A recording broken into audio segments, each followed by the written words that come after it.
시청자 여러분 안녕하십니까? 오늘 두 번째 녹화 방송하겠습니다. 오랜만에 이제 경제 문제 좀 다뤄보도록 하겠는데요. 요즘 여러분들 TV를 키거나 신문을 보시면은 안 좋은 소식밖에 없을 겁니다. 그런데 저도 집 앞에 있다가 이 지하철 타려고 나가다 보니까 거기 있는 성동구에 민주당 국회의원이 현수막을 하나 달았더만요. 보니까 물가 폭탄 윤석열이 해결해라 이런 걸 붙여놨는데 이거는 지금 정권 또는 그 지지난 정권의 그런 문제가 아니고 이거는 글로벌적인 그런 위기 상황입니다. 대표님이 수십 번 수백 번에 걸쳐서 말씀하신 것처럼 인류가 이토록 많은 돈을 한꺼번에 푸른 적은 없거든요. 그러니까 지금의 현재 어떤 글로벌 경제라는 게 인류 역사가 생긴 이래 가장 서로 상호 의존이 심화된 그런 경제 체제이기 때문에 어느 한쪽에서 폭발하면은 거기에 속해 있는 모든 공동체, 국제 공동체 국가들이 다 타격을 입게 된다는 겁니다. 1929년 뉴욕의 주식 대폭락이 나오면서 대공황이 시작됐는데 물론 그 이전부터 시작되었었죠. 그런데 그 당시에 어떤 그 각국 경제 구조 간의 어떤 상호 의존성하고 지금하고는 비교가 안 됩니다. 그럼에도 불구하고 그게 2차 대전을 낳았다는 거. 그런 역사적 경험을 갖다가 반추해 볼 때 지금 만약에 그런 어떤 위기가 도래했다면은 그때 1929년 30년대보다는 수십 배, 수백 배가 넘는 그런 임팩트가 나타날 겁니다. 그런 차원에서 이제 우리가 우려하는 건데 그래서 지금의 어떤 한국 경제의 어떤 암울한 그런 측면 그거는 단순히 현 정권이나 지난 정권이 단순히 경제 정책을 잘못 운영해서 발현된 것이다. 그렇게 해석해서는 곤란합니다. 그래서 전체 그 그림을 보고 난 다음에 그다음에 개별 국가들이 어떤 식으로 이제 삽질을 했느냐 이제 그런 걸 살펴봐야 되는 거죠. 그래서 이제 지금 경제가 되게 안 좋은데 혹자는 이렇게 얘기를 합니다. 그러니까 우크라이나와 러시아 전쟁 때문에 모든 이런 일이 발생했다. 물론 그 틀린 이야기는 아닙니다. 그러니까 전체적으로 워낙 많은 어떤 그 화폐가 시중에 풀리다 보니까 이제 문제가 근본적으로는 거기서 문제가 발생했는데 그런 어떤 현상들을 더 악화시키고 가중시켰던 것이 우크라이나 러시아 전쟁이라는 데 대해서는 너무나 예지가 없습니다. 그래서 그런 측면에만 포커스를 맞춰서 오늘 이제 매일경제가 특집으로 다룬 게 있는데 제가 그걸 한번 보게 되면은 우크라이나 전쟁이 이제 1년 정도 지났죠. 그래서 이제 한국 경제가 이것 때문에 얼마나 손해를 받느냐 하는 건데 자 이거 삼성전자의 러시아 스마트폰 점유율입니다. 2019년 말에 그러니까 코로나 터지기 직전이죠. 19.6%였는데 2022년 작년 3분기에 0%랍니다. 0%. 1%도 아니고 이제 시장 점유율이 0%라는 이야기죠. 그다음에 이제 100%에서 손실이 있었다는 이야기가 됩니다. 그다음에 우크라이나 수출액 이건 뭐 얼마 되지는 않습니다. 2021년에 5억 8천만 달러, 그런데 작년에 2억 2천만 달러, 그러니까 약 이제 반토막 이상 떨어진 거죠. 62.7% 정도가 떨어졌습니다. 그다음에 현대차의 러시아 판매량, 그게 2021년 2년 전에 19만 5천 대였는데 그게 이제 반토막이 나가지고 작년에 9만 7천 대가 됐다. 그다음에 대러시아 수출액, 이것도 뭐 상당히 이제 피해가 큽니다. 2021년에 99억 8천만 달러였는데 작년에 이제 63억 3천만 달러, 약 36.6% 이제 마이너스가 있었고요. 그다음에 뭐 에너지 값이 올라간 거는 이거는 말할 나위가 없죠. 원유 같은 경우에 57.9%, 석탄 62%, 그다음에 LNG 가스 같은 경우에 96.5%. 뭐 이러니까 특히 수출 갖고 먹고 사는 우리나라 같은 경우에 물론 내수 시장의 과거에 비해서는 많이 컸습니다만 이런 전쟁으로 인해서 에너지 비용이 급격하게 상승했을 경우에 그다음에 이제 물가가 상승할 수밖에 없죠.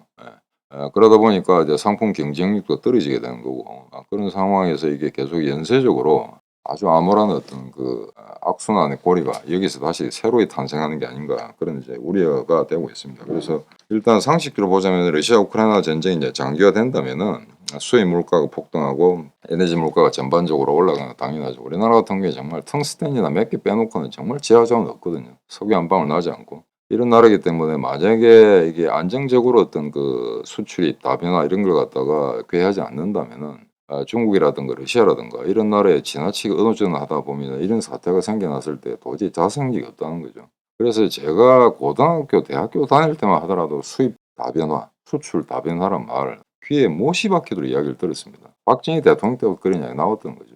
그런데 보면은 그게 쉽지가 않은 게 어느 한쪽이 장사가 잘 된다라도 모든 인력과 자본이 그쪽으로 투입이 됩니다. 그러다 보니까 나중에 예기치 않은 전쟁이라든가 그다음에 외환 위기라든가 에너지 위기 같은 게 발생했을 때 그에 대처할 수 있는 능력이 굉장히 약화되는 거죠.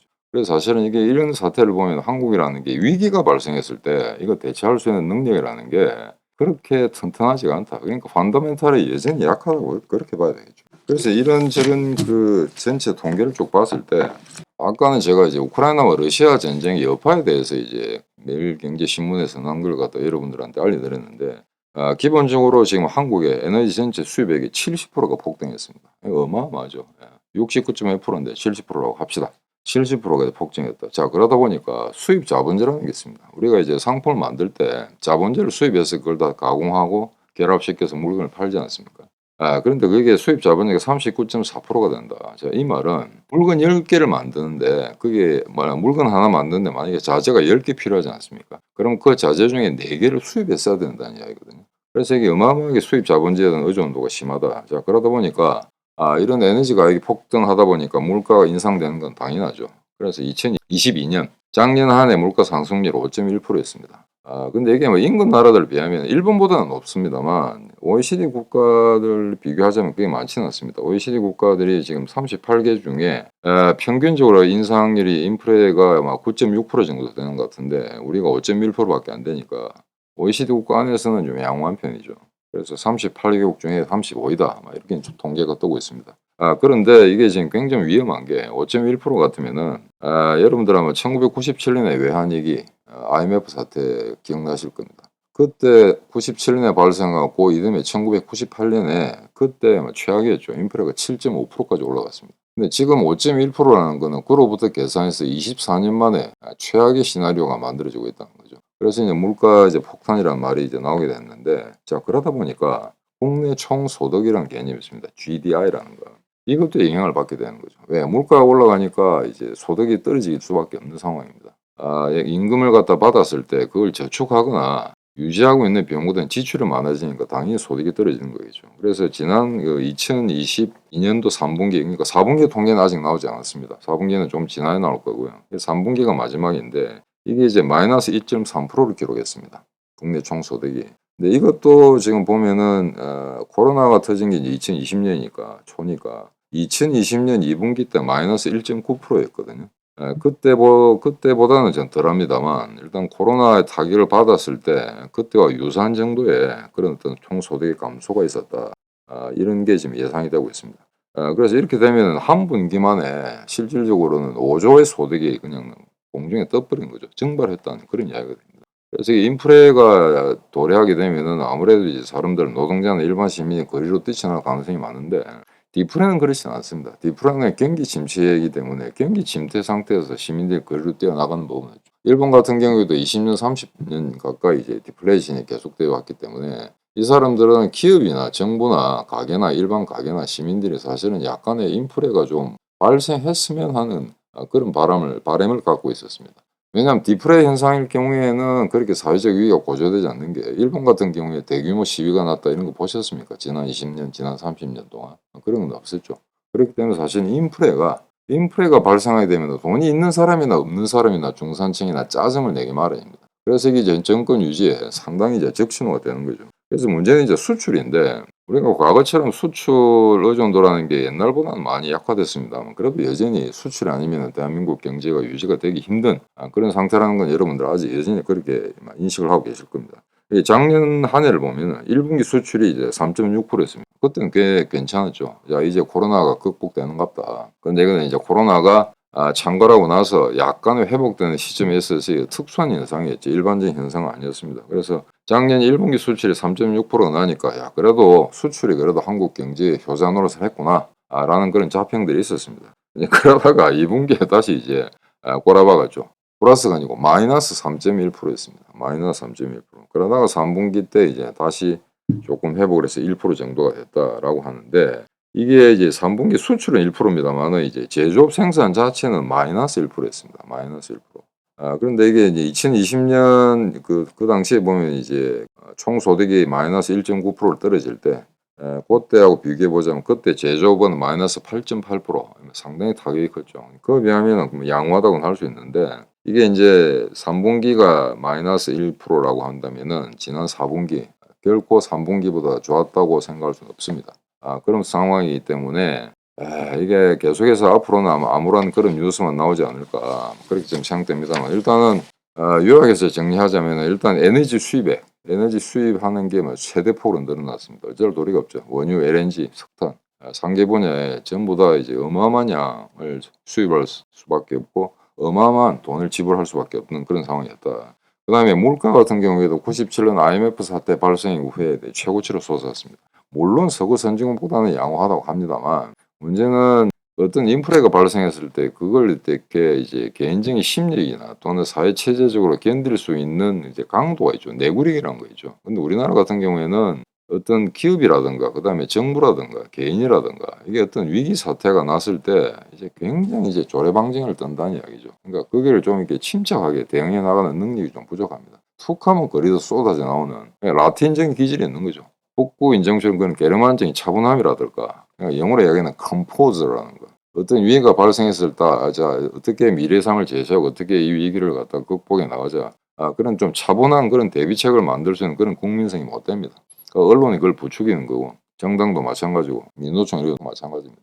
여하간 틈만 보이면은 자신들의 이익을 추구할 수 있는 그런 안전판을 만들기 위한 노력을 경주하는 극히 이기적인 사적인 이익 추구만 획책하는 그런 단체들이 모인 게 이제 한국의 정치 사회상의 어떤 기본 속성이기 때문에 이런 위기가 봉착했을 때 다른 나라들은 어떻게 헤쳐나가는데 왜 한국만 이렇게 조례방정이냐 하는 건 어제 오늘 일은 아니었습니다. 그래서 그나마 기대했던 무역도 최악입니다. 작년에 저는 한 500억 불 정도의 적자가 되지 않을까. 그 정도 이렇게 그 추세를 봤을 때는 분명히 아마 500억 달러를 돌파할 거로 마이너스 500억 달러를 돌파할 거로 예상을 했었습니다만 공식 통계치를 보자면은 작년 한 해 동안의 적자가 일단 472억 불이 났습니다. 이거 어마어마한 숫자다. 늘 우리는 딴 거는 뭐 에너지 수입이라든가 이런 거는 마이너스 있지만 수출로 대충 이제 보전할 수 있었다라는 게 우리의 일반적인 통념이었는데 그게 또 무너졌다는 거죠. 그래서 이제 이런 사태가 계속 당분간 지속될 건데 이건 아마 미국의 어떤 그 경기 변동, 그다음에 EU라든가 우리가 주로 수출하는 시장에서의 어떤 그 내수 시장의 변동 상황, 그런 데 따라서 아마 좌지우지될 가능성이 많이 있습니다. 그런데 일본 같은 경우 우리하고 지금 어떤 그 경제 속성, 경제 구조의 어떤 성격이라든가 이게 상당히 다르기 때문에 일본과는 이제 비교할 수가 없겠습니다만 일본이 과거에 6, 70년대 한번 보십시오. 어떤 물건인지 만들어내면 팔았거든요. 전 세계 최고의 경제 성장률을 기록했고 Japan is number one. 뭐든지 하면 1등 국가였다. 그런데 그게 이제 80년대, 90년대 접어들면서 이제 거품 현상이 생겨났고 근데 그때 거품 현상이 굉장히 이제 조심스럽게 들어봐야 되는 거는 전 세계 어느 나라보다도 집값과 그러니까 아파트값, 주택 가격이 비쌌다는 이야기입니다. 지금 우리 마찬가지죠. 우리가 갖고 있는 경제적 어떤 속성이랄까 그런 성격에 적합하지 않게 너무나 많은 부동산 가격이 뛰었기 때문에 지금같이 어떤 이런 그 외부의 충격 요인에 의해서 집값이 떨어지는 현상이 목도되지 않지 않습니까? 제가 어머니 아버지 부산에 사는데 부산에 지금 집값 얼마나 떨어지냐 했더니 그 남천동에 삽니다. 방향터널이 있는데 경성대학 있는 그 부근에 그게 뭐 해운대 같지는 않습니다만 썩 나쁜 동네는 아니죠. 근데 아파트 값이 거의 뭐 3분의 1가량 떨어졌다는 이야기입니다. 30% 이상. 그래서 아마 우리가 일본을 벤치마킹하면서 지금까지 경제 성장을 쭉 추구해 왔기 때문에 일본이 삽질하다가 이제 당했던 그런 아픈 추억들 그걸 아마 고스란히 우리도 이어받게 될 겁니다. 필요 이상으로 집값, 아파트 가격이 이렇게 치솟아 있기 때문에 사실은 어떤 그 윤리 도덕적 그런 기준이 아니고 안정적인 경제 운용을 위해서도 지금 집값은 떨어져야 되는 게 극히 당연하죠. 그다음에 집값에 투입할 수 있는 그런 소득을 갖다 세입할 수 있다면 우리가 그걸 소비 지출로 돌릴 수 있기 마련이죠. 그렇기 때문에 지금 과도하게 올라 있는 집값 이런 거는 일본이 이제 거품이 발생하면서 경제가 나락으로 떨어졌던 것처럼 아마 한국도 그런 일본의 20-30년 전에 일본이 밟았던 전철을 그대로 밟아가는 게 아닌가 그런 이제 우려가 생각됩니다. 그래서 지금 하나의 단순한 이유 우크라이나 러시아 전쟁으로 인해서 에너지 가격이 폭등했다. 자, 그렇게 되면은 물가가 앙등하게 되고 그에 따라서 소득이 줄게 되고 소득이 줄게 되면 소비 지출이 떨어지게 되겠죠. 소비 지출이 떨어지게 되면은 수출도 안 되고 내수도 시장도 안 좋기 때문에 결국에는 성장 동력이 떨어지면서 전체적인 성장률은 떨어질 거라고 보게 되는 거죠. 그래서 아마 지금 한국의 경제 성장률은 이제 일본보다도 적게 산정이 되는 아마 이건 아마 요 한 20-30년 동안의 초유의 사태일 겁니다. 일본이 우리보다 훨씬 더 성숙한 자본주의 경제를 갖고 있었기 때문에 거기서 성장률의 둔화가 나타난다는 것은 지극히 당연한 거죠. 그에 비해서는 8, 90년대 또는 2000년대 초반에는 한국 경제랑은 여전히 젊은 경제였지 않습니까? 근데 이 젊은 경제가 점점 빨리 노화 현상이 나타나고 있다는 걸 갖다가 지금 현재 어떤 경제 지표들이 우리들한테 시사하는 바가 되겠습니다. 그래서 일본을 똑같이 비교할 수는 없습니다만 아마 이 사태로 가게 된다면은 일본이 1990년 초에 겪었던 그런 어떤 위기 상황, 그런 어떤 그 경제적 폭망, 물론 뭐 폭망했다고 해서 그게 나라가 날아가 버리는 건 아닙니다만 그런 유사한 사태가 발생하지 않을까. 근데 일본이라는 게 이제 보면은 되게 이제 침체하죠, 국민성이. 쓰나미가 나가지고 막 수백 명, 수천 명이 죽어도 거의 우는 사람 별로 없습니다. 며칠 지나면 다시 일상이 회복되고 그런 나라인데 우리는 꼭 무슨 사람이 죽거나 이러면은 땅 두드리고 눈물 흘리고 보상해내라 데모하고 난리 치는 거죠. 그럼 국민성이 차이기 때문에 똑같은 위기가 도래할 때 어떻게 그 위기를 극복해 나가는가 하는 그 과정은 판이하게 다르다는 겁니다. 그래서 지금 앞으로 아마 더 이상 뭐 경제 지표라든가 이런 게 호전되거나 급작스럽게 호전되거나 갑자기 새로운 계기가 모색됐다거나 뭐 그런 가능성은 거의 없을 것 같습니다. 물론 경제라는 게 요요 현상이랑 있는 거죠. 주식시장이 나락으로 떨어진다 하더라도 어느 정도 상승할 때도 있는 겁니다. 그렇기 때문에 지금 현재 아무런 지표들이 계속 나타나고 있는데 이게 언제까지 계속 지속될 것인가 이거는 세계 석학들도 함부로 예측할 수 없는 내용들입니다. 그렇기 때문에 지금 혁명21당 동지들은 대표님 말씀하신 분은 잘 버텨라 이겁니다. 젊은 아들한 존버라는 게 있죠. 일단은 함부로 투자하지 마시고 대일수인들은 굉장히 돌다리도 두드려가는 그런 심정으로 조심스럽게 투자도 하고 저축도 하고 그다음에 소비 지출도 줄이고 물론 이제 소비 지출을 전반적으로 줄이게 되면 그게 내수 시장에 악영향을 미쳐서 경제 성장에 어떤 악영향을 미친다는 거는 당연한 계산입니다만 우리가 그간에 보면 이제 성장률을 하는데 너무 이렇게 그게 이제 붙들림했던 게 아닌가. 그러니까 성장은 계속해서 해야 되는 걸로 그렇게 지금까지였나 그런 어떤 관념들이 있어왔죠. 그러니까 작년에 1%였으면 이번에 2%여야 되고 후내년에는 반드시 3%여야 된다는 거. 근데 그게 쉽지가 않습니다. 일본이나 한국 경우에 완전히 2차 대전과 한국 전쟁의 잿더미 속에서 새로 이제 국가를 부흥시키는 그런 어떤 대규모 토목 사업이라든가 그다음에 이제 대규모 경제 개발, 오견인 개발 이런 걸 갖다가 시도하면서 경제가 되살아난 거지. 그게 영속적으로 언제나 그런 패턴의 경제 정책을 유지할 수는 없는 거거든요.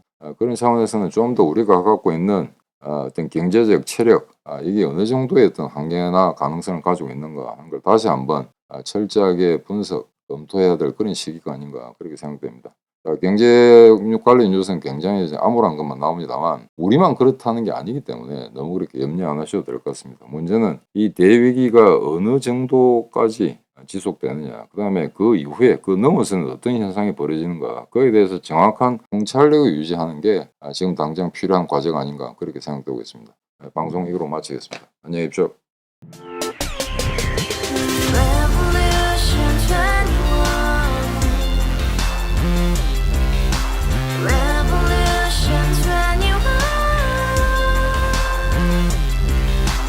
서른 월세 30 코인빚만 300 서울에 온지 벌써 10년 아둥바둥 버텼지만 여전히 난 반지 하에 제왕 곰팡이 연문제약 내비랭 깡통 망통 완전히 폭망 고시원 창문만큼 작아진 내 꿈 연애 결혼 내 집 모든 게 헛꿈 1년 전 떠난 여친 울며 말했지 같이 써봤자 평생 가본 게 꼭꼭꼬라지